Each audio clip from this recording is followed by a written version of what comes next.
You are listening to The Brian Craig Show podcast, broadcasting from sunny South Florida. Brian is joined by his wife and co-host, Kathy. Follow Brian on social media at BrianCraigShow.com. And now, Brian and Kathy.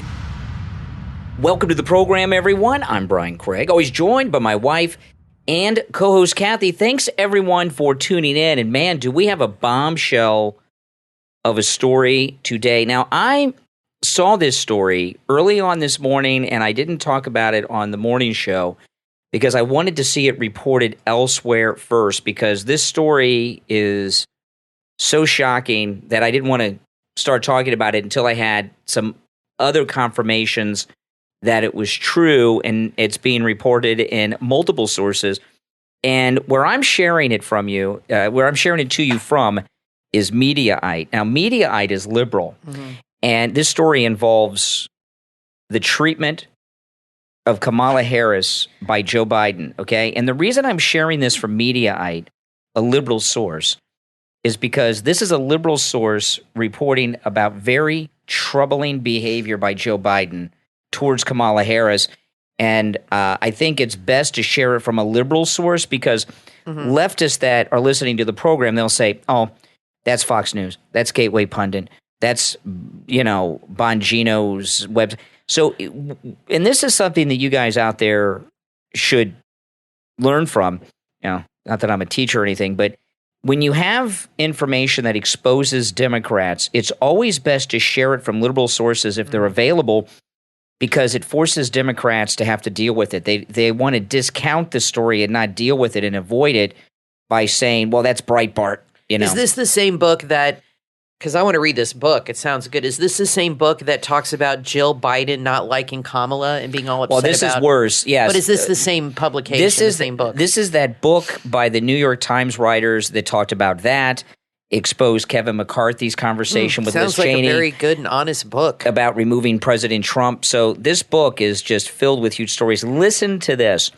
And I'm going to read this right out of Mediaite to you. The dynamic between President Joe Biden and his vice president, Kamala Harris, continues to be a major point of interest in Washington, D.C., as reporting for a new book sheds some light on the tensions in the White House. Biden reportedly left Republican senators stunned during legislative negotiations when he strongly shut down Harris, who herself had recently been in the U.S. Senate. New York Times reporters Jonathan Martin and Alexander Burns detail in their upcoming book titled "This Will Not Pass: Trump, Biden, and the Battle for America's Future." That's a good title. The tense exchange. Biden and Harris were meeting with senators last May in an effort to get a $1 trillion infrastructure bill through the chamber when Kamala Harris reportedly, quote, thought there was something missing from the conversation, unquote, she says. The book explains that she, Kamala, began to make the case for a larger package than the one Republicans seem to have had in mind, which included adding some Democratic priorities like family and social spending. Biden dismissed Kamala's comment immediately, the authors explain, noting that even the Republican senators were taken aback by his harsh tone. Biden, one of the longest-serving senators in U.S. history, had taken the lead on congressional negotiations early in his term. The books made headlines for offering other glimpses into the Biden-Harris relationship, including noting that Jill Biden, is what you were talking about, was wary of putting Harris on the ticket due to her blistering attacks during the 2020 Democratic presidential primary. The authors also quote Republican of Maryland Governor Larry Hogan, who recounted an early meeting between some governors and Biden and Harris, in which Hogan called Harris's role in meetings very strange. Harris did not say a word, Hogan told the authors, noting he was unsure if Harris was just being deferential to the president, didn't want to step on him, or there was some other dynamic at play. Some of Harris's advisors believe the president's almost entirely white inner circle did not show the vice president the respect she deserved, Martin and Burns also wrote. Harris worried that Biden's staff looked down on her. She's fixated on real and perceived snubs in ways the West Wing found tedious. The authors add of Harris, who is yet to improve her dismal approval ratings. In another section, the authors explain that Kamala Harris aides were unhappy she was given the southern border as a policy assignment, and that they pushed instead for her to be made the liaison to the Nordic countries, a much more cushy assignment. Staff floated the possibility of the vice president overseeing relations with the Nordic countries, a low-risk diplomatic assignment. The noting was reportedly rejected and privately mocked within the White House. Okay, according to the book. Now, a lot to say about this, okay? Yeah. Could you imagine? I just want you to think about this. This was May last year, so this is their first few months in the White House. Could you imagine if a story came out like this between Trump and Pence that early on in their presidency? The media would be shutting down with the breaking news sounders every 5 minutes on television analyzing this. This is really unheard of to have a falling out this quickly. Kamala, there's a lot of problems that they're having there, and things have obviously gotten worse because she has a much, much smaller role than even back then. It's like she's given up. She's hardly ever at the White House. Back then, she was there all the time, and these things are happening. For Joe Biden to verbally mistreat which is being described by New York Times writers, so these are liberal writers, these are Democrat writers, okay? And the New York Times that wrote this book, describing harsh treatment by Biden to Kamala Harris. That's like triggering behavior for leftists because he's a white guy, she's a minority woman. That's like racist in their mind. But the problem Kamala is having is no one respects her, and no one respects her because she was Willie Brown's girlfriend. And no matter what she does, which is nothing. I mean, she's a woman of no accomplishments. I mean, come on. But everyone looks at her as a bimbo. Yeah, who made her way to the top in ways that you don't talk about in the White House. Well, I'll also say this about her. I think that's it's like having Monica Lewinsky as the vice president. I think people would respect her more. The problem with her is that her past and the things everybody knows, but also every time she opens her mouth, she sounds stupid. If she would go out there and talk and sound insightful, intelligent, and really, well educated and all this stuff and inspiring, people would forget all that about Willie Brown. They would say, oh, whatever, she's still great. But the fact is, she has that in her past, plus she's an idiot. And, yes. And it doesn't help. And as far as Biden, he's not a nice person. She's not a nice person. I don't know why he chose her, because they had a contentious relationship even before he chose her as vice president. You know why she got chosen? Because she's black and she's a woman. Well, we all know that. It's a little more affirmative specific. Action. It's a little more specific. That's kind of generic. That's the truth. Not to be harsh and dismissive like Biden is. Exactly. With, you're ripping him, and now look how you're treating your own wife. No, come on, give me a break. But no. What this has to do, the reason she was picked. Yeah. There's a couple reasons. One, it's because of George Floyd. So there was a racial component to it because of the George Floyd issue. That's true. That's number one. The other thing is this. Okay, she's a California Democrat. Yeah. And they had pressure upon them to put a California Democrat on the ticket, because if you look at California, the California Democrats control the party. Pelosi, right? Her, and they wanted that for whatever reason, but mostly it's because of George Floyd and everything. It was kind of like the the BLM and everything that was going on in the country at the time. It was just like when Biden picked a Supreme Court justice, he said it was going to be an African-American woman.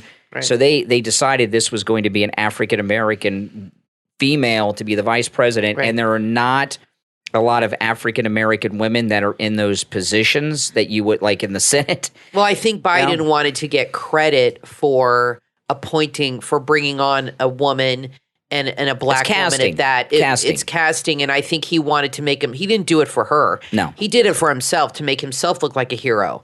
That, he's elevating this black woman, and he can go down in history as picking the first black woman to be, and he now has brought in the first female vice president, and he wants to take credit for that. Well, he thinks it makes him everything with Democrats, it's casting, central casting. They have boxes they check off. So they got 2 boxes, female and minority. So, and there are qualified women and qualified minority women for all of these positions.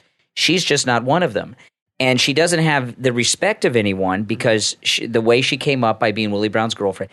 And she has no accomplishments. Not that Biden has accomplishments to point to, but that's the way it is. And this also, to me, goes back to who's really running the country. And my belief is Jill Biden is running the country because the wives rule the roost. Joe is checked out, so Jill Biden has a lot of say in things. And Jill does not like Kamala. Well, no. So that's going to transfer to everything else. I think that I've seen videos recently, and I knew this was happening with Jill and Joe, and there were a couple that leaked out last week of her basically, they were sitting down somewhere and she told him, just stay here, wave your hand. She was literally directing him with every movement he made.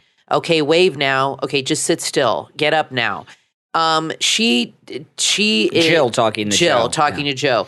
She is the puppet master as far as keeping him in line, telling him what to do, keeping him under control, giving him directions. If she has to tell the guy to sit and not get up, that's pretty distressing to me that he can't even know when to sit and stand on his own. Now, everything is moving very fast on Twitter since 24 hours ago it was announced that Elon Musk has bought Twitter.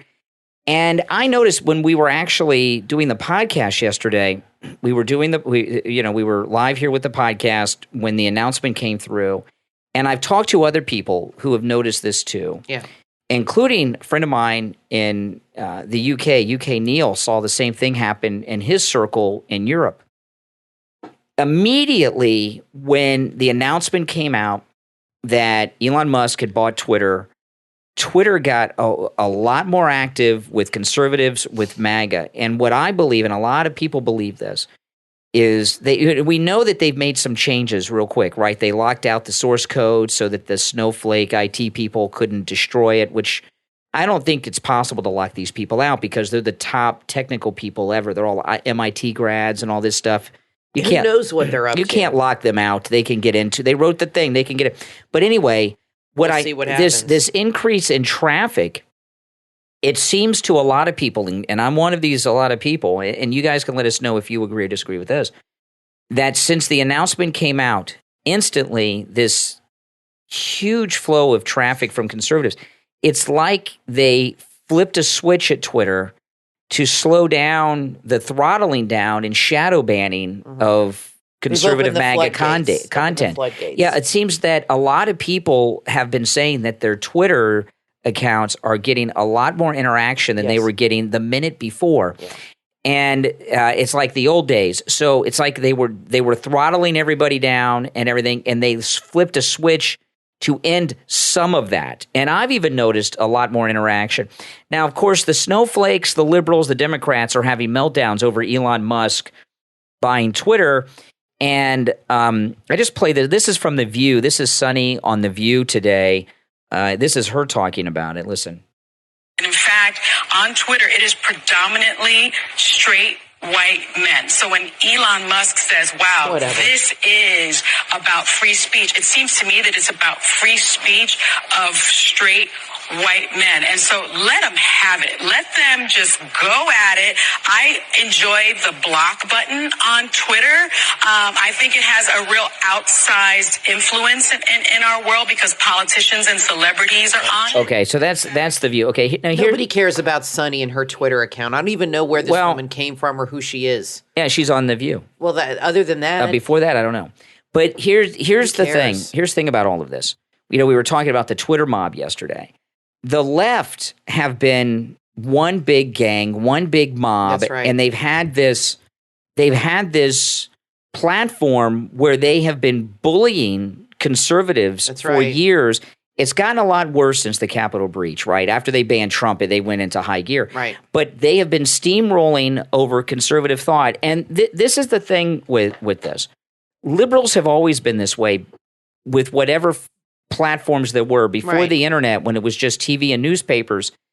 It was always dominated by the left. Fox News became number one because they were the first non-liberal news outlet that was national. Okay, so that's why the left always try to silence the right, because the liberal viewpoint cannot hold up to discussion against conservatives. So what we've got going on right now are these meltdowns like Sonny there, because they're losing their ability to bully and silence. And what their big fear is... Oh, yeah, they're freaking out. Yeah, their fear is not that conservatives are going to be on social media. They already are.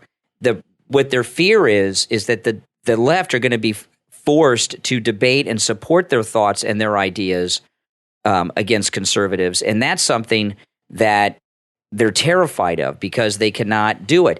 And so they're all talking about leaving. Okay, they're going to go somewhere. They're going to go to Canada. They're going to leave Twitter, and they're going to try to make it irrelevant. Well, leave Twitter, liberals, and I don't think people are really going to notice. What's going to happen, this is what the left are about to do, cancel culture. They're about to cancel themselves. Because that's what they're doing already. They're already leaving the platform. Yeah. Some top people are big blue checkmark people. I don't know who they are, but the liberals have left. I think they'll come back. But what I think is going to happen with Twitter is you're going to see a collective boycott by the left of Twitter temporarily. You're going to start seeing all these big people leaving, people in the media, people maybe. I could see this happening. And they're all going to kind of collectively leave the platform for a while, but they're going to slowly trickle back in, and they'll give some excuse why, and it's because they cannot stay away. If these people like Brian Stelter, and I think he'll stay on Twitter, but people in the media boycott Twitter and try to not mention it, I don't know where the hell they're going to get their news from. Yeah. Because all their information and news comes from Twitter. I mean, they don't do any research. Maybe they'll actually do research and actually do news, but everything, I'd say 75 to 80% of what you see on the news is from a Twitter feed or something posted on Twitter, an article posted on Twitter. These people are on Twitter 24 hours a day. In fact, the other day, and it's not just people in the media. I mean, you just mentioned this actor. We were watching a documentary the other day. I won't say who it is.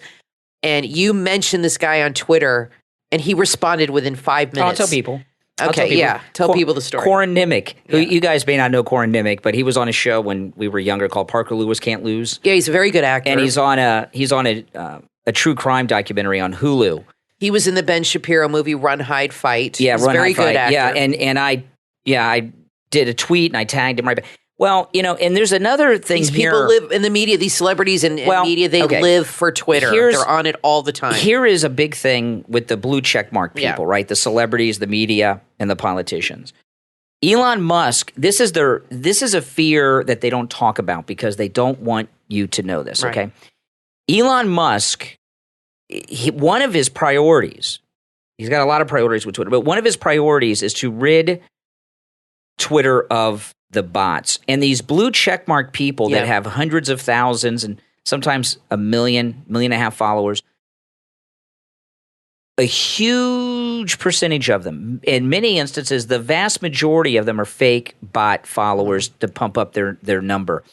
And one of the reasons that these big name people in media and elsewhere, celebrities and media in particular, are talking about leaving Twitter is when the bot purge comes in and you find out that someone who's in the national news who has 1.2 million followers really only has 22,000 followers. Right. Because 1,200,000 of them are bots. Right. It will be humiliating for them. Right. And they want to get off of Twitter before the bots are yes. And that's a big fear for them, because when you see what their real following is, which is very small compared to what they're promoting, someone even like one of the biggest people on social media, maybe the biggest, is Kim Kardashian, right? In a different way, not politics and news, but Kim Kardashian. Now, Kim Kardashian obviously has a large following, but what percentage of that following do you think are fake bots? Well, I know on hundreds of thousands. Her Instagram, she has like 100 million followers. Come on. I mean, her and her sisters, it's like outrageous. That's like 3 or 4 Canadas.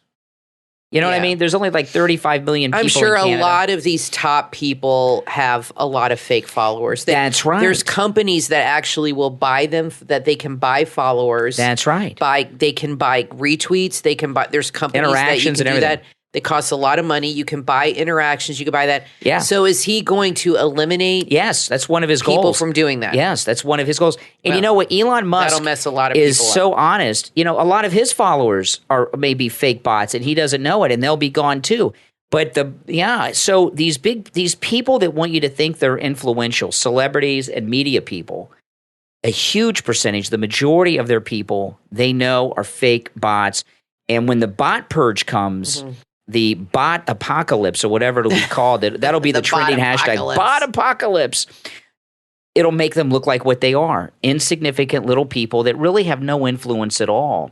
And a lot of their influence also has to do with the fact that the leftist snowflakes at Twitter promote their content because they agree with it, as opposed to conservative content. Now, Kathy, can you tell people about the MyPillow towels? Because we just got another set of the MyPillow towels. I love. I'm going to replace all my towels in the house because those are the only ones I like to use. Yes. And we do go through a lot of towels because I'm the kind of person, I'm kind of neurotic about linens. And once a towel is used once, I'd like to wash it in sanitizing water. I don't reuse my towels. I know a lot of people do, but I don't. And once I use a towel, or you or Emily, I throw it in the wash. So we do a lot of laundry in this house. I'll use the same towel for months. No, I'll just hang it up. No, you won't, because I don't let that happen. That's how I am. I wash my sheets twice a week. And anyway, but the MyPillow towels, I need to, I'm working on replacing all of my towels. Right now I have 6, so I need to get more. They're amazing. And I'll tell you why.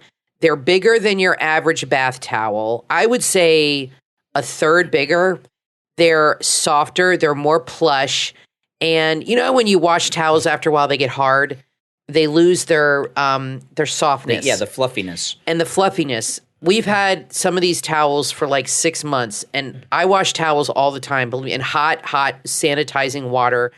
And they are still as nice as they were the day I got them. And that is, I'm not kidding. Yeah. These are the best towels you have ever had. And I've had people message me and contact me to tell me how much they love these towels. They come in, he added a bunch of colors recently. They come in amazing colors. You can get them individually or in a set. And if you don't have any of the towels yet, I would recommend getting the set because you get some hand towels and washcloths. But I think they're a really nice gift for a birthday.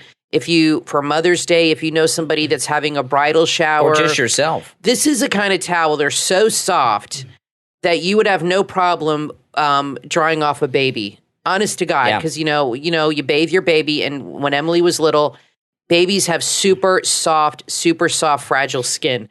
And we would always be very careful. Of course, we didn't have MyPillow towels back 23 years ago. No. But so we would have to use, soft things.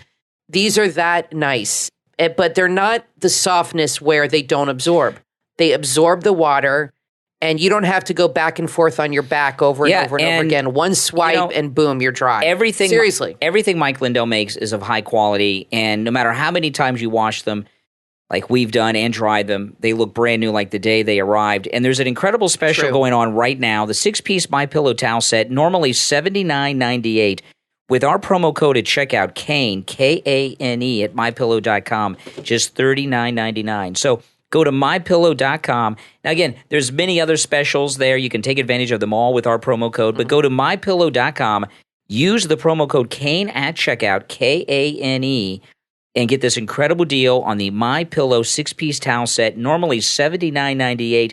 With our promo code Kane, Kane, just $39.99. We will be back. What would you do if you woke up one morning not recognizing who you were? How would you adjust? Would you ever be the same? Find out in the book 5 Steps Black, available on Amazon. In 5 Steps Black, Charlie Johnson, an up-and-coming attorney, is on track to have the best year of his life. He's on top of the world. Nothing can stop him. However, Charlie's late start on the first day of his new position sends him careening into circumstances he never saw coming. With the chaos that ensues, Charlie's mind is pushed into a world he he can't quite make sense of. In this new and completely altered reality, Charlie awakens feeling disoriented and baffled. Forced to venture well outside the comfort zone that his life of privilege previously afforded him, Charlie must now learn to navigate a world he does not recognize. The world and its darker realities of social injustice, systemic racism, and a broken legal system start to reveal themselves in the realities of his new, yet very real life. Experience the journey as you take these steps with Charlie when you read 5 Steps Black. Order your copy right now on Amazon.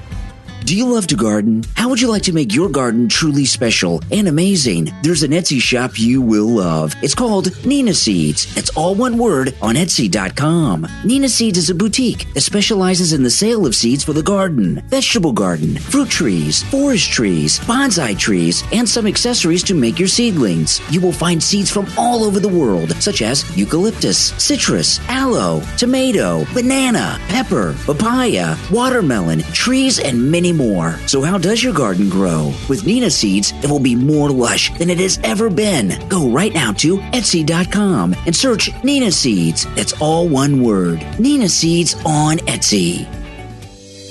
Winter storms, wildfires, earthquakes, hurricanes. Any one of these natural disasters can cause unexpected power loss for you and your family for days, weeks, and even months on end, leaving you unprotected and powerless in your greatest moment of need. Fortunately, with the Safari ME 2000 watt solar generator, you'll always have reliable, sustainable power when you need it most. This energy efficient generator is ultra portable, safe, silent, and can power heavy construction and medical equipment with ease. You can even connect the generator to the solar panel during sunlight hours and enjoy constant power throughout the day. Plus, act now and receive a free gift with your solar generator purchase. Whether you're experiencing an emergency, camping, or simply working from anywhere, you can depend on the Safari ME 2000 watt solar generator for instant sustainable power. Visit PortableSolarPlusFC.com to get your portable solar generator today. That's PortableSolarPlusFC.com.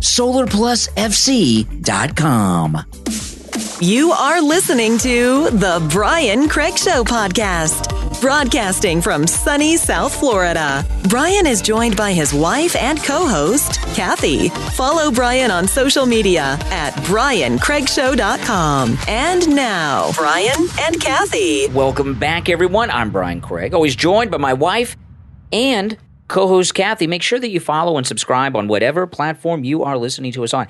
Okay, now, Joe Biden, he's worth millions and millions of dollars, right? And he has dedicated his entire life to public service. How do you make all this money? You know, like the Kennedys, they talked about public service. They were rich when they got into politics. And I know it's, you know, they made their money in criminal ways too. But he made his money in criminal ways after he had dedicated his life to public service. And there's a big story today that, of course, media blackouts and all this stuff. Listen to this. Joe Biden agreed to pay his son Hunter's legal fees for his deal with a Chinese government-controlled company, emails reveal. The revelation ties Biden even closer to Hunter's overseas business dealings and makes his previous claims that he never discussed them with his son even less plausible. Mm-hmm. Joe was able to pay the bills after earning millions of dollars through his and his wife's companies after he left office as vice president. Some of the waves of cash came from their book deals and speaking engagements, some, all right? But Biden's financial filings revealed he declared almost $7 million more income on his tax returns than he did on his government transparency reports and analysis of the president's financial records show. Some of that difference can be accounted for with salaries earned by Joe Biden and other sums not required on his reports, but still leaves $5.2 million earned by Joe's company and not listed on his transparency reports. The missing millions, combined with emails on Hunter's abandoned laptop, suggested Joe would have a 10% share in Hunter's blockbuster deal with the Chinese.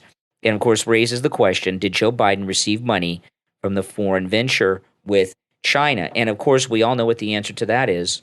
Affirmative. Yes, because he's a crook. Yeah, of course. You know, it's amazing to me how they just continue to go after Donald Trump and his business dealings. Everyone knows it's a deflection. That's why they're deflecting off themselves. Yeah, everyone knows how he made his money. Right, real estate, The Apprentice, They don't want you all of that. poking around in their business, so they give you something else to play with. In the meantime, I want to talk about this Piers Morgan show. Yes. I happen to like Piers Morgan, even though he's an attention-seeking narcissistic camera hog, but that's okay. I think he's funny. I don't like that he walked off his show because somebody challenged him, so he clearly has an extremely fragile ego. But besides that, he is a very good interviewer, I will say that, and he is against cancel culture. So his new show is on Fox Nation, and he's got a good title, Uncensored. I think that's a good title. And I watched his opening. His opening monologue was longer than Hannity's, at least for the first episode. He went on and on about how he's against cancel culture and me, I. But like I said, he's an egomaniac. Mm-hmm. But I still, regardless of that, like him for some reason. He doesn't like Nigel Farage, though, but and I do like Nigel. So he put up his first show. He did his 15-minute intro. And then he had the interview with President Trump, which we are halfway through. It's a 70-minute interview, which is probably the longest interview. And I think he marketed this all wrong. He tried to create this promo where Trump gets up and storms off and they have a big fight. And that's not what happened at all. The truth came out and it made him look like a jerk and like he was hyping things up. He should have promoted it as Trump's longest interview because it is almost an hour and a half. Or well, they didn't put the whole interview on the Fox Nation. Well, they could have. Or the most interesting interview or something else. They could have built it in a different way that would have been better, but he's going for that sensationalism. Yeah. Excuse me. But I will say from what I've seen so far, we've watched about half of it. It's a very good interview. He asks very good questions. I have liked in the past Piers Morgan, and when he came out with that lying, slanderous promo of President Trump, making President Trump look unhinged last week, I vowed I was not going to watch him interview President Trump. And then on YouTube, there was a clip unedited of the Piers Morgan interview with President Trump talking about Putin, and it was very good. So we watched it. And I got to tell you, I have seen almost every interview ever done with President Trump since he came down the escalator. Yeah. I mean, nobody could have seen them all. I'm sure I missed one here or there, but I have seen probably 98, 99% of the Trump interviews that he's done since he came down the escalator, okay, on every platform there is. And I can tell you, I know this will sound crazy to a lot of people, I think the Piers Morgan interview is the best interview I've ever seen with President Trump. And he's asking very good questions. It's very thoughtful. Very good questions. And they're relevant, and they're not questions we've heard asked before. His first question I liked was, what is life like as an ex-president? Yeah. And I thought that was a really good starter question. I liked it. And President Trump gave a good answer. So Piers Morgan is a self-destructive individual. And he has destroyed two careers. Yeah, and he's been out of the country for a long time. He's been in the UK. He's been out of America for a long time. And he doesn't understand where the pulse of the American people is beating these days. And he came out with this shock, slanderous promo, and he just alienated people like me, the MAGA people who are his core audience. And if he would have promoted the interview as the best interview ever with one or two clips, he would be hugely popular as opposed to alienating his core viewer. And Trump in this interview, he talked to him a lot about Ukraine and Putin. And Trump said some things that I've never heard him say quite in this way. And you guys can watch the interview to get it. But he said... It's way better than a Hannity interview. Way better.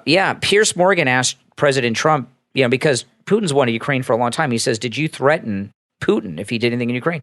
And Trump said, yes.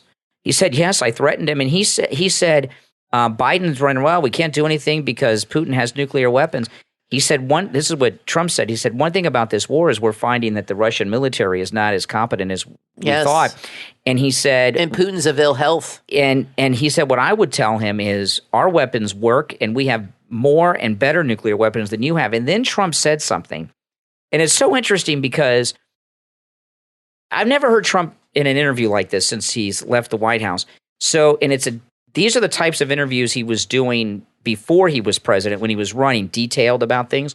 But now he has information he didn't have because he was president, and he still gets security briefings. You can tell in this interview that he is getting information. Still, yeah, he gets briefed every day. You can tell. He gets the presidential because he daily talks about very sensitive things. And President Trump he says, we have one weapon, just one weapon that can wipe out Russia. Yeah, I mean, we have one weapon that could destroy a country. That's what he said. Russia. He said, we have one weapon that if we used it, there would be no more Russia. It's interesting what he said I was about, shocked. And when he said it, it was like, whoa, and he repeated it. It's interesting several what he times. said about the leader of North Korea, Kim Jong. About the button? He said, what's his name? Kim Jong-un. Said to Trump, he said to me, I have a red button. And Trump said, yeah, well, I have a red button, but mine's bigger and it works. That's right. That's what he told him, because a lot of people have talked about how Kim Jong-un's missiles are empty and his stuff is really not that good. Yeah, it's plywood. He's the kind of guy, remember he said he gave the address to that one leader of that one country and said, and the Taliban, sent him a picture of his house. Yeah. Trump is the kind of guy that not only makes threats, when he makes a threat, and the threats he makes are to protect the country. He's not throwing his might around. It's peace through strength. And that's what Reagan did. And he's saying, look, you don't want to mess with us, because if you mess with America, this is what's going to happen. He's just letting them know what we're capable of. And because we came out of Obama's administration looking very weak, he diminished our military, and Trump was letting them know, we're strong, we have the best military and the best equipment and the biggest bombs, and you don't want to F with me. That's right. And that's basically what he told these world leaders. And it was a very interesting interview. The thing with Piers, his biggest problem is he can't see past himself. He has such a massive ego that he is out of touch with the audience. He destroyed his job at CNN. He destroyed his job at the Daily News in London, and he'll end up destroying this one way or the other. He didn't start off well, but I will say this. I recommend, if you have the Fox Nation app, to either get it or watch it. It's only like $5 a month. Their content has definitely improved, and it's worth it to watch this interview, even if you just do it for 1 month. I look forward to watching a show. It's a daily show. It is? I think it's a daily show on at 7 o'clock at night, I think. Man, that's Greg Kelly time. So no, but it's uploaded at 7. You can watch it anytime because it's on an app. So that's what's great, because I watched this morning with you. I think it's a daily show that he's going to upload every night around 7. So I'm interested to watch it. But we'll see. If he stays away from the gun issue, he has to know his audience. You're right. And if he wants to, do this whole thing where he's against cancel culture and all these things, he seems to be leaning conservative. He needs to know his audience, and he needs to stay away from like the Second Amendment, which he knows nothing about. So after watching this interview that Piers Morgan did with President Trump, I'm going to give him another chance, but he's way out of touch. Like, he was making fun of Nigel Farage, and I don't know, in the UK, maybe Nigel Farage is viewed as a joke, but in America, he is loved by MAGA. That's for sure. If he were a natural-born U.S. citizen, he could run with Trump as his vice president, and we love him. If Fox News Channel put Nigel Farage on, I would not miss an episode. They should get rid of Steve Hilton and put him on. I totally agree. Oh, my goodness! But maybe he doesn't want to leave the He can do it from England. I mean? His family's He can there. do it from the UK. He could, and I'm surprised they don't give him a show, because he's very, very good. And Piers obviously is threatened by him. Well, Piers Morgan, they have a little thing, a little bantering going on between the two of them, because what happened is Nigel, the night before this interview, and Piers talks about this, the night before his interview, he went to Mar-a-Lago to interview Trump. The night before, Nigel was having dinner with Trump at Mar-a-Lago, and Nigel gave him this dossier of all the negative things Piers Morgan had said about Trump. Yeah. And what happened is it got Trump extremely upset and angry. I guess Trump doesn't have time to pay attention to everything said about him. Who would? I mean, that would take forever. And Nigel made sure that he knew that's a bold move. Everything Piers had said about him negatively, definitely recently, Trump read it and went into that interview and confronted Piers about it and was not happy. So Piers was upset about that. Not at all. But Piers Morgan just needs to learn where people's minds are in this country, and he doesn't get it. Now, I want to take a moment to thank all of our Patreon supporters for their support. And if you don't know what Patreon is, if you become a Patreon supporter, you become a patron of the program. It means you support the program financially. And when you become a Patreon supporter, there are many benefits to becoming a Patreon supporter, including getting commercial-free editions of each and every podcast episode. And our top Patreon supporters get a live on-air thank you shout-out on every episode. The names you will hear now are our top Patreon supporters. I want to thank Andrew and Connie, Christine, Gary, ETW, Chuck, Dee, Pamela, Jacqueline, Rick, Rich, and Nick. These are our top Patreon supporters. And if you would like to learn about becoming a Patreon supporter, there's a link in the description of this and every episode and a direct link on my website, briancraigshow.com. Our Patreon website address is patreon.com/real Brian Craig Show. Patreon.com/real Brian Craig Show. We'll be right back. Is life becoming too much to handle? Maybe you just need a little guidance. Maybe you need a little zen. Find your zen with Jen. Jen L. O'Neill, or Coach J-Lo, is a certified life coach, writer, entrepreneur, business consultant, and author. As your life coach, Jen can help you discover your potential. She offers individual coaching sessions focusing on mastering your life goals, your relationships, and yourself. Sometimes all we need is someone to steer us in the right direction. Jen can help. She will help you build stronger relationships, get more self-confidence, improve your business or job performance, and finally find inner peace. It is possible. She knows how to get you where you want to be. As a natural motivator with 7 years of coaching experience, she tailors her approach to her clients' needs and has overcome many obstacles herself, so she understands and connects with her clients on a deep level. Contact Coach J-Lo today. And if you know someone that needs a little push in life, let them know about Coach J-Lo. Check out her 2 books, Self-Worth Redemption and Too Nice. You can find everything at CoachJLo.com. That's CoachJLo.com.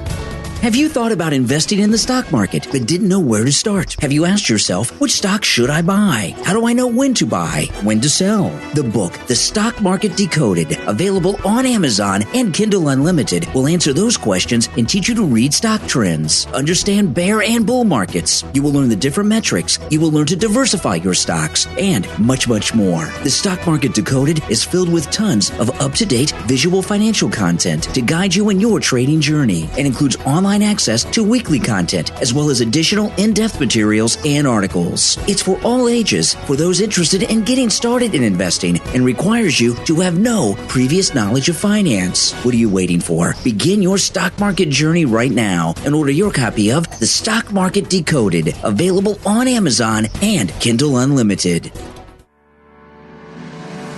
From author Craig Evans comes your next must-read book, From Shattered to Soaring, available on Amazon. For author Craig Evans, innocence was taken as a child. Abandonment, physical abuse, and psychological torture swallowed his youth. Depression, anxiety, panic attacks, and agoraphobia were the result of suffering. But through surviving cancer, a new self-discipline was born, that of iron will and perseverance. He transformed himself from the broken pieces to find powerful courage to soar through fear, then above it. In From Shattered to Soaring, the author shares his extraordinary life story and reveals the powerful techniques as a practical guide that he used to transform fear, anxiety, and panic to reach his full potential. His story uncovers a path that anyone can follow with actionable exercises to shatter fear, drive through pain, and uncover their greatness. This book was written for those suffering from anxiety, panic attacks, agoraphobia, and depression. After enduring a lifelong struggle with these debilitating disorders, author Craig Evans discovered a way through the fear and no longer suffers. And he shares his experiences with you. Order your copy right now. From Shattered to Soaring, from author Craig Evans. This book is perfect for support groups and book clubs. Available on Amazon in both Kindle and paperback.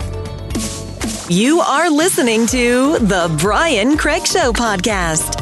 Broadcasting from sunny South Florida, Brian is joined by his wife and co-host, Kathy. Follow Brian on social media at briancraigshow.com. And now, Brian and Kathy. Welcome back, everyone. I'm Brian, always joined by my wife and co-host, Kathy. Thanks, everyone, for tuning in. And again, please make sure that you subscribe and follow on whatever platform you are listening to us on. And if you don't already, Subscribe to my YouTube channel. It's always free to subscribe on YouTube. Just look up Brian Craig or Brian Craig Show on YouTube. And, I live... And your Twitter, Brian Craig Show. Yeah, Brian Craig Show on Twitter. But on YouTube, I live stream 7 days a week on YouTube Live. I'm live Monday through Friday on the radio, taking live calls. You can watch me on YouTube. And then on the weekends, I have a studio that our daughter built and set up for us here at home. And I do a live stream every Saturday morning and most every Sunday morning.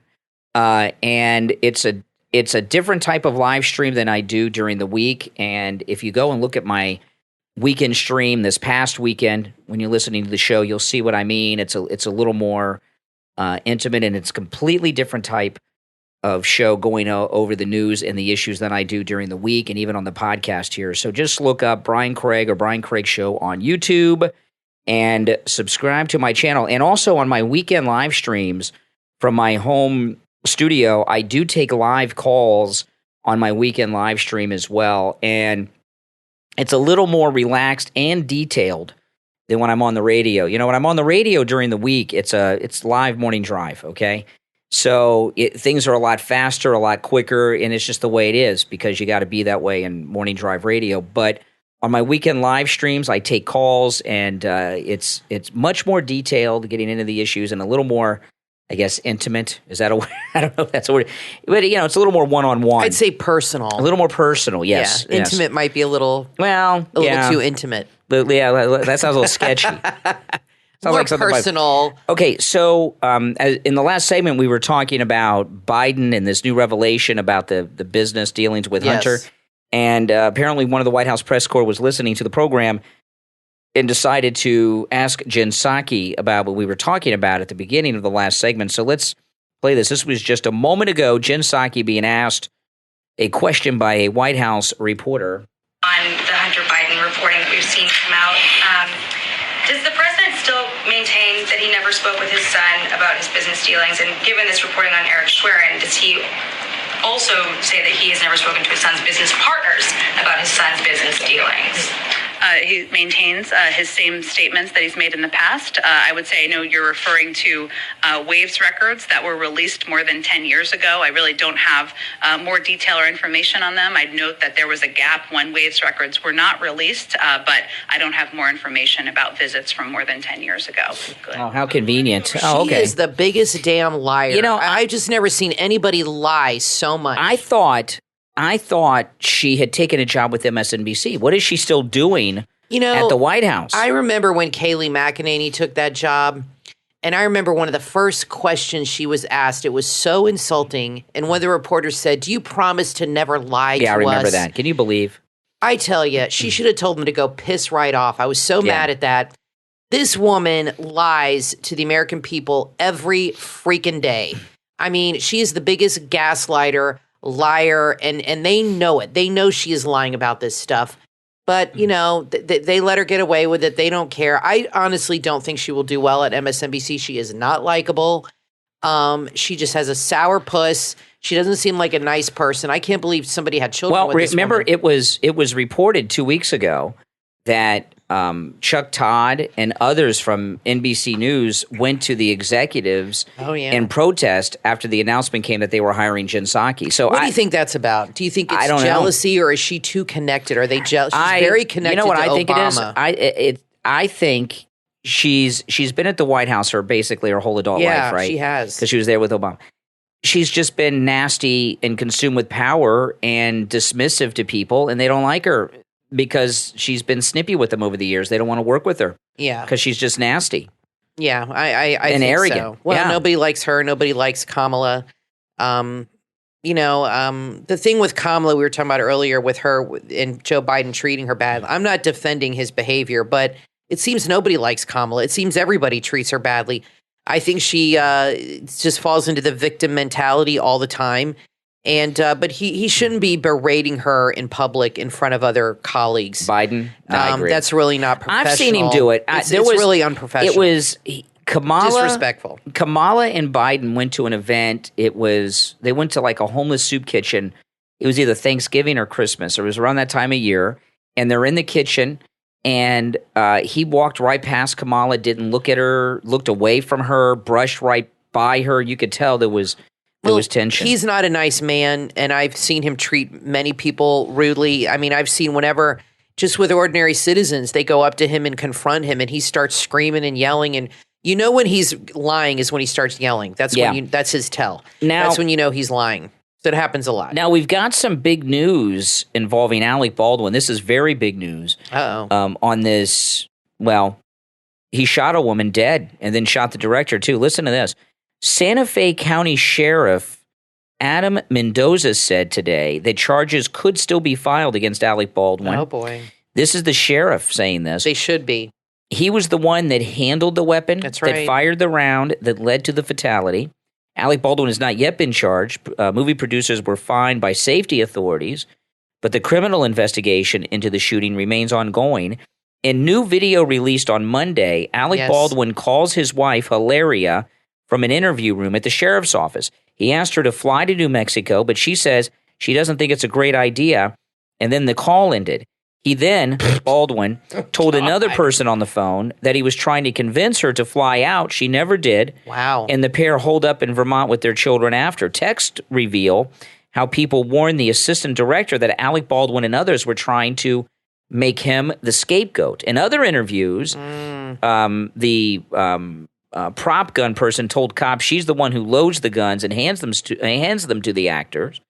And that's it. But, and I watched the interrogation video of him after the shooting, and he had no emotion. He wasn't upset at all. He was calm, cool, and collected. He wasn't bawling. He didn't look disheveled. He didn't look worried. Well, the woman was dead. They showed this on the news last night, and they showed this behind-the-scenes footage, which I knew would come out eventually. And the interrogation, what I thought was extremely chilling, was they have... Because you had asked when this happened, was the camera rolling? Of course it was. And it was. And they showed the video very close up of him. Stills. They showed stills. Well, and I saw video. Before the shooting. Right before. He was facing the camera woman, facing the camera, and he was rehearsing his draw, which actors do. They have to draw, actors rehearse their movements. They have to draw a gun, and he rehearsed the draw. And he did it, and he was pointing the gun straight ahead of him. Well, what happened is he drew his gun, and I don't care what he says, and he hit that trigger. Yeah. And I don't think he shot her on purpose, but he drew his gun, and he pulled that trigger, and he probably, actually, now that I think about it, he probably did pull the trigger on purpose because he didn't think it was loaded, and he was acting out the moment. He was acting it out completely because, now here's my question. This would be a good argument on his behalf, okay? It's just occurred to me. If he was rehearsing his scene, okay, and he drew his gun and pulled the trigger, okay, you see a lot of movies where actors pull a trigger. They do it in Andy Griffith. Barney Fife shoots his gun off all the time, and they're like, special bullets or cap guns or whatever. In that scene, was he supposed to pull the trigger? Because if he was supposed to pull the trigger facing the camera in that scene, that would be a defense for him because then he would have shot her then when they were filming. It would have happened anyway. This is the thing. You understand what I'm saying? I do. Alec Baldwin. So if he was rehearsing the scene he was directed to do, yeah. And if he did not load that gun, if he was directed to pull the trigger, that is not his fault. Well, that is the director's fault. Alec Baldwin, the entire time he's been famous, I hate to say it, has been known as an angry person who gets in fights. I know. And it is impossible for me to believe that when Alec Baldwin is on a movie set, that he is not getting into arguments with the director and the cinematographer, camera people all the time.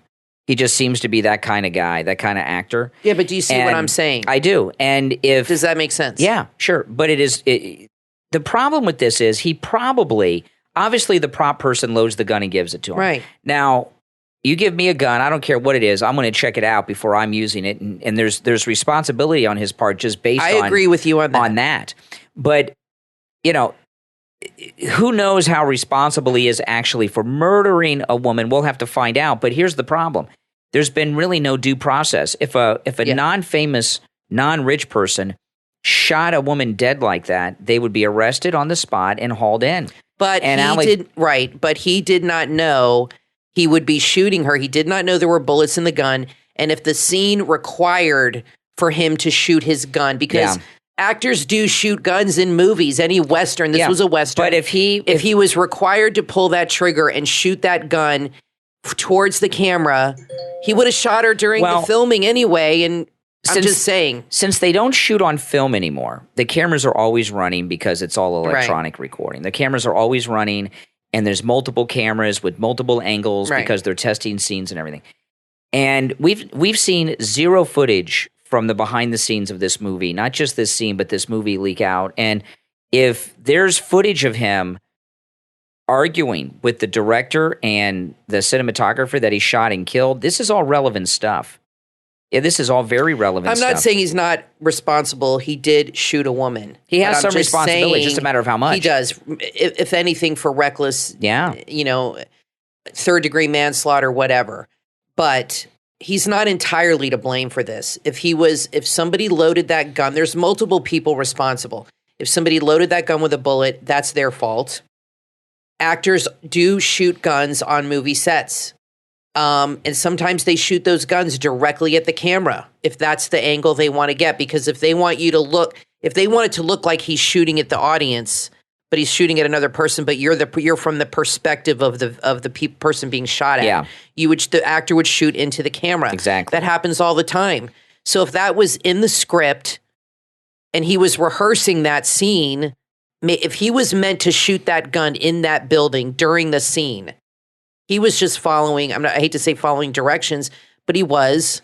But I agree with you. It's just weird. I mean, I think it's hard because people don't like Alec Baldwin. He's nasty. He's a nasty, angry person. Okay, right. But if this was a different actor, Mel Gibson or somebody you like, would you have a different take on it, or are people being tainted because Alec Baldwin's such an a-hole? No, yeah, he's a jerk. But Mel Gibson has a history of anger issues and alcohol. Yeah, but you would be defending Mel Gibson. If it was the same thing with Mel Gibson, I would want an investigation. I'd want to find out if he was intoxicated, if he was angry, all these things.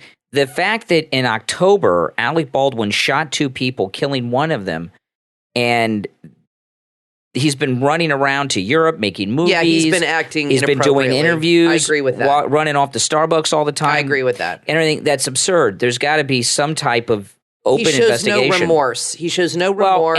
And it looks like the cops aren't interested. Now there's so much pressure that they're looking to finally do something about it. Now listen, we're all out of time, but we will be back next time. I'm Brian Craig, always joined by my wife and co-host Kathy. Thanks for listening, and we will talk to you next time. If you're a fan of anime, there's an online store you will love. Thamilla.com. THAMILLA. At Thamilla.com, you will find items featuring your favorite characters like Pokemon, Attack on Titan, Naruto, Dragon Ball Z, and more. Thamilla.com carry lamps, figures, hoodies, keychains, pins, mouse pads, and that's just the beginning. This is your one-stop shop for anime items and decor. You can also find them on Facebook, Instagram, and Etsy. Thamilla.com have an incredible selection of anime products to choose from. You will find great gift items too. Thamilla.com. THAMILLA. Made by fans for fans.